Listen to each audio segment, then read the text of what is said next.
ಆತ್ಮೀಯ ಸ್ನೇಹಿತರೆ, ಎಂಎನ್ಎಸ್ ಅಕಾಡೆಮಿಗೆ ಸ್ವಾಗತ. ಸ್ನೇಹಿತರೆ, ಮುಂಬರುವ ನೇಮಕಾತಿ ಪರೀಕ್ಷೆಗಳಾದಂಥ ಪೊಲೀಸ್ ಕಾನ್ಸ್ಟೇಬಲ್, PSI, SGA ಹಾಗೆ ಎಲ್ಲ ಸ್ಪರ್ಧಾತ್ಮಕ ಪರೀಕ್ಷೆಗಳಿಗೆ ಅತ್ಯಂತ ಉಪಯುಕ್ತವಾಗುವ ಭಾರತದ ಇತಿಹಾಸಕ್ಕೆ ಸಂಬಂಧಪಟ್ಟ ಅತಿ ಸಂಭವನೀಯ ಪ್ರಶ್ನೆಗಳನ್ನು ಈ ಒಂದು ವಿಡಿಯೋದಲ್ಲಿ ಚರ್ಚೆ ಮಾಡೋಣ. ದಯವಿಟ್ಟು ಈ ಒಂದು ವಿಡಿಯೋವನ್ನು ಕೊನೆಯವರೆಗೂ ವೀಕ್ಷಿಸಿ. ನಮ್ಮ ಪ್ರಯತ್ನ ಇಷ್ಟವಾದಲ್ಲಿ ನಮ್ಮ ಎಂಎನ್ಎಸ್ ಅಕಾಡೆಮಿ ಚಾನಲನ್ನು ಸಬ್ಸ್ಕ್ರೈಬ್ ಮಾಡಿ, ಲೈಕ್ ಮಾಡಿ, ಈ ವಿಡಿಯೋವನ್ನು ನಿಮ್ಮ ಸ್ನೇಹಿತರಿಗೂ ಕೂಡ ಶೇರ್ ಮಾಡಿ. ವೇದವ್ಯಾಸರು ಮಹಾಭಾರತವನ್ನು ಬರೆದಿರಬಹುದಾದ ಕಾಲಾವಧಿ ಯಾವುದೆಂದು ಇತಿಹಾಸಕಾರರು ಗುರುತಿಸಿದ್ದಾರೆ. ಮಹಾಭಾರತದ ರಚನೆಯ ಕಾಲಾವಧಿ ಕ್ರಿಸ್ತಪೂರ್ವ 800ರಲ್ಲಿ ವೇದವ್ಯಾಸರು ಮಹಾಭಾರತವನ್ನು ಬರೆದಿರಬಹುದು ಎಂಬುದು ಇತಿಹಾಸಕಾರರ ನಂಬಿಕೆಯಾಗಿದೆ. ಅಲೆಕ್ಸಾಂಡರ್ನು ಭಾರತದ ಮೇಲೆ ದಂಡಯಾತ್ರೆ ಕೈಗೊಂಡಂತಹ ವರ್ಷ ಯಾವುದು?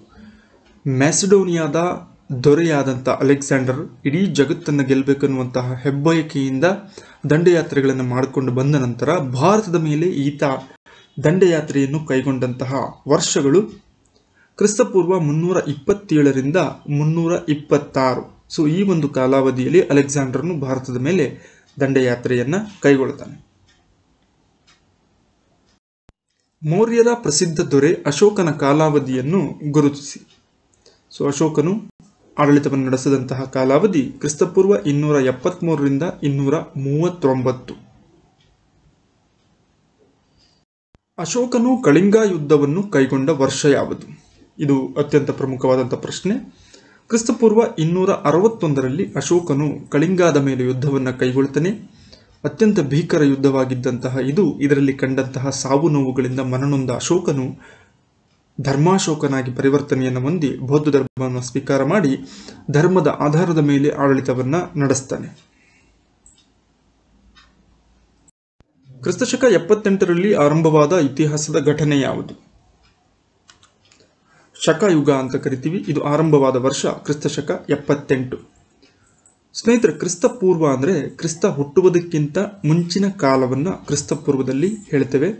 ಕ್ರಿಸ್ತ ಹುಟ್ಟಿದ ನಂತರದ ಕಾಲಾವಧಿಯನ್ನು ಕ್ರಿಸ್ತಶಕ ಎಂದು ಕರೆಯುತ್ತೇವೆ. ಈಗ ಇದರ ಪರಿಭಾಷೆಯೂ ಕೂಡ ಬದಲಾಗಿದೆ. ಸಾಮಾನ್ಯ ಶಕಪೂರ್ವ ಅಂತ ಕರೀತಾರೆ ಕ್ರಿಸ್ತಪೂರ್ವವನ್ನು. ಹಾಗೆಯೇ ಸಾಮಾನ್ಯ ಶಕ ಅಂತೇಳಿ ಕ್ರಿಸ್ತಶಕವನ್ನು ಈಗ ಇತ್ತೀಚಿನ ಪಠ್ಯಪುಸ್ತಕಗಳಲ್ಲಿ ಬದಲಾವಣೆಯಾಗಿರುವುದನ್ನು ಕೂಡ ನಾವು ಗಮನಿಸಬಹುದು. ಕ್ರಿಸ್ತಶಕ 629ರಲ್ಲಿ ಹರ್ಷವರ್ಧನನ ಆಸ್ಥಾನಕ್ಕೆ ಭೇಟಿ ನೀಡಿದ ಚೀನಾ ಯಾತ್ರಿಕ ಯಾರು? ಯುವೆನ್ತ್ಸಾಂಗ್ ಸರಿಯಾದ ಉತ್ತರ. ವರ್ಧನ ವಂಶದ ಪ್ರಸಿದ್ಧ ಅರಸನಾದಂತಹ ಹರ್ಷವರ್ಧನ, ಹಾಗೆಯೇ ಕರ್ನಾಟಕವನ್ನು, ದಕ್ಷಿಣ ಭಾರತವನ್ನು ವಿಶೇಷವಾಗಿ ಆಳ್ತಾ ಇದ್ದಂತಹ ಇಮ್ಮಡಿ ಪುಲಕೇಶಿಯ ಕಾಲಾವಧಿಯಲ್ಲಿ ಭಾರತಕ್ಕೆ ಭೇಟಿಯನ್ನು ನೀಡಿದಂಥವನು ಯುವೆನ್ತ್ಸಾಂಗ್. ಈತನ ಬರವಣಿಗೆಗಳಿಂದ ಆಗಿನ ಕಾಲಘಟ್ಟದ ರಾಜಕೀಯ, ಆರ್ಥಿಕ ಮತ್ತು ಸಾಮಾಜಿಕ ಸ್ಥಿತಿಗತಿಗಳ ಬಗ್ಗೆ ನಮಗೆ ಮಾಹಿತಿ ತಿಳಿಯುತ್ತದೆ. ಇಸ್ಲಾಂ ಧರ್ಮದಲ್ಲಿ ಹಿಜ್ರಾ ಶಕೆ ಆರಂಭವಾದ ವರ್ಷ ಯಾವುದು? ಯಾವುದನ್ನ ಹಿಜ್ರಾ ಶಕೆ ಅಂತ ಕರೀತಾರೆ? ಕ್ರಿಸ್ತಶಕ 622. ಈ ಒಂದು ವರ್ಷವನ್ನು ಇಸ್ಲಾಂ ಧರ್ಮದಲ್ಲಿ ಹಿಜ್ರಾ ಶಕೆ ಅಂತ ಕರೀತಾರೆ. ಇದಕ್ಕೆ ಕಾರಣ ಇಸ್ಲಾಂ ಧರ್ಮದ ಸ್ಥಾಪಕರಾದಂತಹ ಪ್ರವಾದಿ ಮುಹಮ್ಮದರು ಮೆಕ್ಕಾದಿಂದ ಮದೀನಾಕ್ಕೆ ತಮ್ಮ ಸ್ಥಳವನ್ನು ಬದಲಾವಣೆ ಮಾಡ್ತಾರೆ ಅಥವಾ ಪಲಾಯನವನ್ನು ಮಾಡ್ತಾರೆ.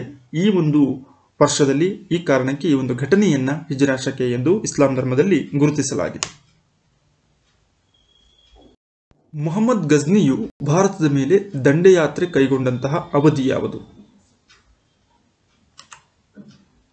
ಕ್ರಿಸ್ತಶಕ 1001ರಿಂದ 1026ರ ಅವಧಿಯಲ್ಲಿ ಈತನು ಭಾರತದ ಮೇಲೆ 17 ಬಾರಿ ದಂಡಯಾತ್ರೆಯನ್ನ ಕೈಗೊಂಡಿದ್ದಾನೆ. ಮೊದಲನೇ ತರೈನ್ ಯುದ್ಧ ನಡೆದಂತಹ ವರ್ಷ ಯಾವುದು? 1191. ಈ ಮೊದಲನೇ ತರೈನ್ ಯುದ್ಧ ಮೊಹಮ್ಮದ್ ಘೋರಿ ಮತ್ತು ಪೃಥ್ವಿರಾಜ್ ಚೌಹಾಣನ ಮಧ್ಯೆ ನಡೆಯುತ್ತೆ. ಮೊದಲ ಯುದ್ಧದಲ್ಲಿ ಮೊಹಮ್ಮದ್ ಘೋರಿಯು ಸೋಲನ್ನು ಅನುಭವಿಸಿ ತನ್ನ ದೇಶಕ್ಕೆ ಹಿಂತಿರುಗ್ತಾನೆ. ಭಾರತದಲ್ಲಿ ದೆಹಲಿ ಸುಲ್ತಾನರ ಆಳ್ವಿಕೆ ಆರಂಭವಾದ ವರ್ಷ ಯಾವುದು? ಕ್ರಿಸ್ತಶಕ 1206ರಲ್ಲಿ ಭಾರತದಲ್ಲಿ ದೆಹಲಿ ಸುಲ್ತಾನರ ಆಳ್ವಿಕೆ ಆರಂಭವಾಗುತ್ತೆ. 5 ರಾಜವಂಶಗಳು ಆಳ್ವಿಕೆಯನ್ನು ಮಾಡ್ತವೆ ಈ ದೆಹಲಿ ಸುಲ್ತಾನ ವಂಶದಲ್ಲಿ. ಮೊದಲನೆಯದು ಗುಲಾಮಿ ಸಂತತಿ. ಕುತುಬುದ್ದೀನ್ ಐಬಕ್ನಿಂದ ಈ ಒಂದು ಸಂತತಿ ಆರಂಭವಾಗುತ್ತೆ 1206ರಲ್ಲಿ. ಕರ್ನಾಟಕದಲ್ಲಿ ಬಹುಮನಿ ಸುಲ್ತಾನರ ಆಳ್ವಿಕೆ ಆರಂಭವಾದ ವರ್ಷ ಯಾವುದು? ಕ್ರಿಸ್ತಶಕ 1347. ಅಲ್ಲಾವುದ್ದೀನ್ ಹಸನ್ ಬಹಮನ್ ಗಂಗು ಎನ್ನುವಂತಹ ವ್ಯಕ್ತಿಯಿಂದ ಬಹುಮನಿ ಸುಲ್ತಾನರ ಆಳ್ವಿಕೆ ಆರಂಭವಾಗುತ್ತೆ. ಭಾರತದ ಇತಿಹಾಸದಲ್ಲಿ 1582ನೇ ಇಸ್ವಿಯ ವಿಶೇಷತೆ ಏನು? ಅಕ್ಬರನು ದೀನ್ ಹಿ ಇಲಾಹಿ ಎಂಬ ಹೊಸ ಧರ್ಮವನ್ನು ಆರಂಭಿಸ್ತಾನೆ. ಇದು ಸರ್ವಧರ್ಮಗಳ ಸಮನ್ವಯದ ಧರ್ಮವಾಗಿರುತ್ತೆ. ಇದನ್ನು ಈತ ಆರಂಭ ಮಾಡಿದಂಥ ವರ್ಷ 1582. 1757ರಲ್ಲಿ ಜರುಗಿದ ಭಾರತ ಇತಿಹಾಸದ ಪ್ರಮುಖ ಘಟನೆ ಯಾವುದು? 1757 ಅಂದ ತಕ್ಷಣ ಪ್ಲಾಸಿ ಕದನ. ಸಿರಾಜುದ್ದೌಲಾ, ಬಂಗಾಳದ ನವಾಬನಾದಂಥ ಸಿರಾಜುದ್ದೌಲಾ ಮತ್ತು ಬ್ರಿಟಿಷರ ನಡುವೆ ಈ ಒಂದು ಕದನ ನಡೆಯುತ್ತೆ.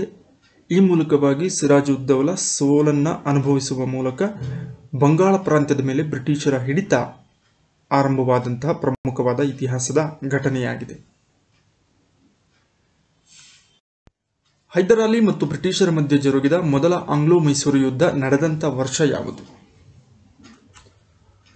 1767ರಿಂದ 1769ರ ನಡುವೆ ಹೈದರಾಲಿ ಮತ್ತು ಬ್ರಿಟಿಷರ ಮಧ್ಯೆ ಮೊದಲನೇ ಆಂಗ್ಲೋ ಮೈಸೂರು ಯುದ್ಧ ನಡೆಯುತ್ತೆ. ಈ ಒಂದು ಯುದ್ಧದಲ್ಲಿ ಹೈದರಾಲಿಯು ಬ್ರಿಟಿಷರನ್ನು ಸಂಪೂರ್ಣವಾಗಿ ಸೋಲಿಸ್ತಾನೆ.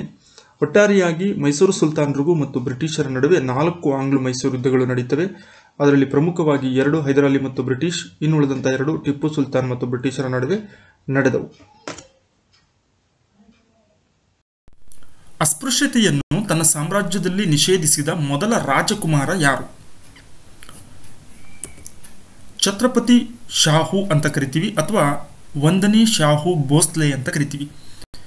ಈತನು ಛತ್ರಪತಿ ಶಿವಾಜಿಯ ಮೊಮ್ಮಗನಾಗಿದ್ದು ಶಿವಾಜಿಯ ಮಕ್ಕಳಲ್ಲಿ ಅತ್ಯಂತ ಹಿರಿಯವನಾದಂತಹ ಸಂಭಾಜಿಯ ಮಗನಾಗಿರ್ತಾನೆ. ಈತನು ತನ್ನ ಅಧಿಕಾರಾವಧಿಯಲ್ಲಿ ತನ್ನ ಸಾಮ್ರಾಜ್ಯದಲ್ಲಿ ಅಸ್ಪೃಶ್ಯತೆಯನ್ನು ನಿಷೇಧ ಮಾಡಿರ್ತಾನೆ. ಈ ಕೆಳಗಿನ ಯಾವುದು ದಕ್ಷಿಣ ಆಫ್ರಿಕಾದಲ್ಲಿ ಗಾಂಧೀಜಿಯವರಿಂದ ರಚನೆಯಾಗಲಿಲ್ಲ?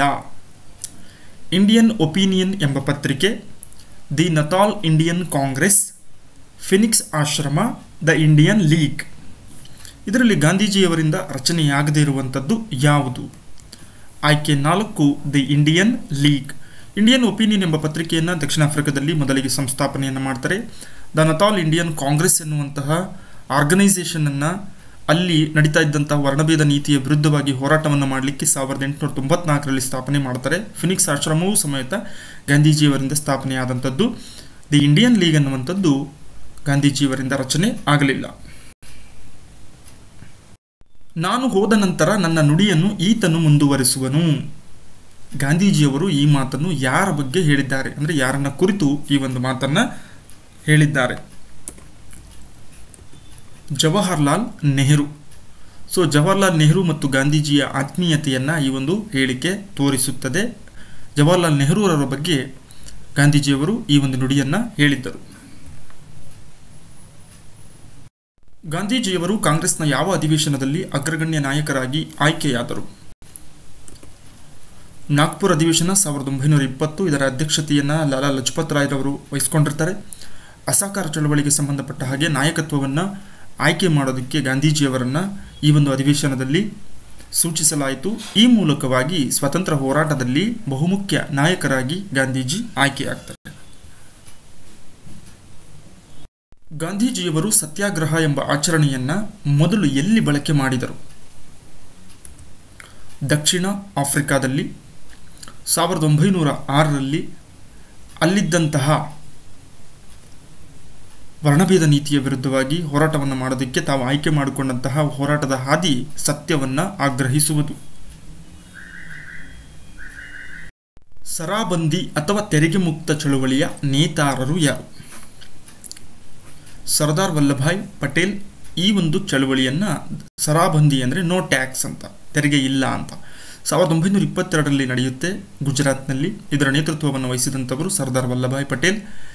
ಇದರ ಅರ್ಥ ರೈತರಿಗೆ ತೆರಿಗೆಗಳನ್ನು ಕಟ್ಟದಂತೆ ತಿಳಿಸಿ ನಡೆಸಿದಂಥ ಹೋರಾಟವಾಗಿತ್ತು. ತ್ರಿಪುರದಲ್ಲಿ 1939ರಲ್ಲಿ ನಡೆದ ಇಂಡಿಯನ್ ನ್ಯಾಷನಲ್ ಕಾಂಗ್ರೆಸ್ನ ಅಧ್ಯಕ್ಷೀಯ ಚುನಾವಣೆಯಲ್ಲಿ ಆಯ್ಕೆಯಾದ ಸುಭಾಷ್ ಚಂದ್ರ ಬೋಸ್ ಕೆಲವೇ ದಿನಗಳಲ್ಲಿ ತಮ್ಮ ಹುದ್ದೆಗೆ ರಾಜೀನಾಮೆ ನೀಡ್ತಾರೆ. ಇದಕ್ಕೆ ಕಾರಣ ಏನು ಅಥವಾ ಬಹುಮುಖ್ಯ ಕಾರಣವಾದಂಥ ಅಂಶ ಏನು? ಗಾಂಧೀಜಿಯವರೊಡನೆ ಇದ್ದಂತಹ ವಿಚಾರಗಳ ಭಿನ್ನಾಭಿಪ್ರಾಯ. ಸೊ ಗಾಂಧೀಜಿಯವರ ವಿಚಾರಕ್ಕೂ ಮತ್ತು ಸುಭಾಷ್ ಚಂದ್ರ ವಿಚಾರಗಳಿಗೂ ಭಿನ್ನಾಭಿಪ್ರಾಯ ಉಂಟಾದಾಗ ಅದರಿಂದ ಬೇಸತ್ತಂತಹ ಸುಭಾಷ್ ಚಂದ್ರ ಬೋಸ್ರವರು ತಮ್ಮ ಹುದ್ದೆಗೆ ರಾಜೀನಾಮೆಯನ್ನು ನೀಡಿ ಅಲ್ಲಿಂದ ಅವರು ಹಿಂತಿರುಗ್ತಾರೆ. ಸೊ 1939ರಲ್ಲಿ ಸುಭಾಷ್ ಚಂದ್ರ ಬೋಸ್ರವರು ತ್ರಿಪುರದಲ್ಲಿ ನಡೆಯುತ್ತೆ ಈ ಒಂದು ಅಧಿವೇಶನ. ರಾಜೀನಾಮೆಯಿಂದ ತೆರವಾದಂಥ ಸ್ಥಾನಕ್ಕೆ ಡಾಕ್ಟರ್ ಬಾಬು ರಾಜೇಂದ್ರ ಪ್ರಸಾದ್ ರವರನ್ನ ಅಧ್ಯಕ್ಷರನ್ನಾಗಿ ಆಯ್ಕೆ ಮಾಡಲಾಗುತ್ತೆ. ಗಾಂಧೀಜಿಯವರಲ್ಲಿ ರಾಜಕೀಯ ಪ್ರೇರಣೆಯನ್ನು ಉಂಟು ಮಾಡಿದ್ದ ವ್ಯಕ್ತಿಗಳು ಯಾರ್ಯಾರು? Henry David Thoreau, John Ruskin, Leo Tolstoy. So ಈ ಮೂವರು ವ್ಯಕ್ತಿಗಳು ರಾಜಕೀಯವಾಗಿ ಗಾಂಧೀಜಿಯ ಮೇಲೆ ಅತ್ಯಂತ ಪ್ರಭಾವ ಬೀರಿದಂಥ ವ್ಯಕ್ತಿಗಳಾಗಿದ್ದಾರೆ. ಹೆನ್ರಿ ಡೇವಿಡ್ ಥೋರಿವ್ ಅಮೆರಿಕದ ಖ್ಯಾತ ತತ್ವಜ್ಞಾನಿ, ಕವಿ ಆಗಿದ್ದರು. ಇವರ ಪುಸ್ತಕಗಳ ರಿಫ್ಲೆಕ್ಷನ್ ಏನಿದೆ ಗಾಂಧೀಜಿಯವರ ಮೇಲೆ ಅತ್ಯಂತ ಪ್ರಭಾವವನ್ನು ಬೀರಿತ್ತು. John Ruskin unto the last, ಹಾಗೆಯೇ Leo Tolstoy war and peace ಕೃತಿಗಳು ಗಾಂಧೀಜಿಯವರ ಮೇಲೆ ಪ್ರಭಾವವನ್ನು ಬೀರಿದ್ದವು. A tale of two revolts ಎಂಬುದು ರಾಜಮೋಹನ್ ಗಾಂಧಿಯವರ ಕೃತಿಯಾಗಿದೆ. ಈ ಕೃತಿಯ ಕಥಾವಸ್ತು ಯಾವುದು? 1857ರ ದಂಗೆ ಮತ್ತು ಅಮೆರಿಕದ ನಾಗರಿಕ ಯುದ್ಧದ ಬಗ್ಗೆ ಕಥಾವಸ್ತುವನ್ನು ಒಳಗೊಂಡಿದ್ದು. ಇದನ್ನು ರಚನೆ ಮಾಡ್ತಾರೆ ರಾಜಮೋಹನ್ ಗಾಂಧಿ. ಖ್ಯಾತ ಜೀವನ ಚರಿತ್ರೆಗಳ ರಚನೆಕಾರರಾಗಿದ್ದು ಸಂಶೋಧನಾ ಪ್ರಾಧ್ಯಾಪಕರಾಗಿರ್ತಾರೆ. ಜೊತೆಗೆ ಮಹಾತ್ಮ ಗಾಂಧೀಜಿಯವರ ಮೊಮ್ಮಗ. 1923 ಮತ್ತು 1940ರಲ್ಲಿ ಭಾರತೀಯ ರಾಷ್ಟ್ರೀಯ ಕಾಂಗ್ರೆಸ್ ಅಧಿವೇಶನದ ಅಧ್ಯಕ್ಷರಾಗಿ ಆಯ್ಕೆಯಾದವರು ಯಾರು? ಮೌಲಾನಾ ಅಬ್ದುಲ್ ಕಲಾಂ ಆಜಾದ್, ಭಾರತದ ಮೊದಲ ಶಿಕ್ಷಣ ಸಚಿವರು ಸಮೇತ ಹೌದು. ಇವರ ಜನ್ಮದಿನದಂದು ರಾಷ್ಟ್ರೀಯ ಶಿಕ್ಷಣ ದಿನವನ್ನಾಗಿ ಆಚರಿಸ್ತಾ ಇದ್ದೀವಿ ನಾವು. ಈ ಮೌಲಾನಾ ಅಬ್ದುಲ್ ಕಲಾಂ ಆಜಾದ್ 1923 ಮತ್ತು 1940ರಲ್ಲಿ ಭಾರತೀಯ ರಾಷ್ಟ್ರೀಯ ಕಾಂಗ್ರೆಸ್ನ ಅಧಿವೇಶನದ ಅಧ್ಯಕ್ಷರಾಗಿರ್ತಾರೆ. ಅಂಬೇಡ್ಕರ್ ಅವರಿಂದ ಸ್ಥಾಪಿತವಾದ 2 ಪಕ್ಷಗಳು ಯಾವುವು? ಮೊದಲನೇದು all India scheduled caste federation, ಎರಡನೇದು ದ ಇಂಡಿಪೆಂಡೆಂಟ್ ಲೇಬರ್ ಪಾರ್ಟಿ ಎನ್ನುವಂಥ 2 ಪಕ್ಷಗಳನ್ನು ಡಾಕ್ಟರ್ BR ಅಂಬೇಡ್ಕರ್ ಸ್ಥಾಪನೆ ಮಾಡಿರ್ತಾರೆ. ನಿಮಗಾಗಿ 2 ಪ್ರಶ್ನೆಗಳು, ಇವುಗಳ ಉತ್ತರವನ್ನು ಕಾಮೆಂಟ್ನಲ್ಲಿ ನೀಡಿ. ಪ್ರಥಮ ಏಷ್ಯನ್ ಕ್ರೀಡೆಗಳು ಎಲ್ಲಿ ಜರುಗಿದವು? ಅಂದರೆ ನಡೆದಂಥ ಸ್ಥಳಗಳು ಎಲ್ಲಿ? ಎರಡನೇ ಪ್ರಶ್ನೆ, ಪ್ರಸ್ತುತ ಭಾರತದಲ್ಲಿರುವಂಥ ಹೈಕೋರ್ಟ್ಗಳ ಸಂಖ್ಯೆ ಎಷ್ಟು? ಮುಂದಿನ ಮತ್ತೊಂದು ಉಪಯುಕ್ತ ವಿಡಿಯೋದೊಂದಿಗೆ ತಮ್ಮನ್ನು ಭೇಟಿಯಾಗೋಣ. ಧನ್ಯವಾದಗಳು.